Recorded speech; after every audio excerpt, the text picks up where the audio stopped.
ધોરણ 5 પર્યાવરણ આસપાસ સ્વાદથી પાચન સુધી જુદા જુદા સ્વાદની ઓળખ. ખારો, તુરો, ખાટો, ગળ્યો.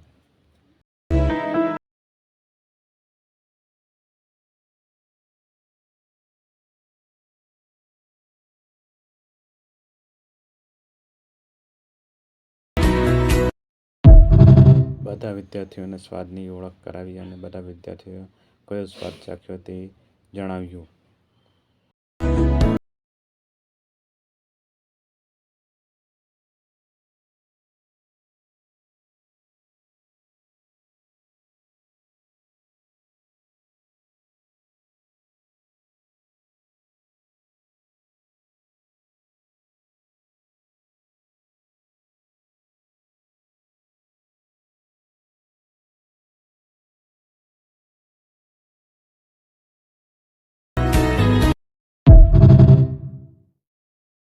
અમુક વિદ્યાર્થીઓ એવા હતા કે જેઓ પોતે આંખ બંધ કરીને સ્વાદની ઓળખ કરવા માંગતા હતા, તો તેઓ વિદ્યાર્થીઓને સ્વાદની ઓળખ કરાવી.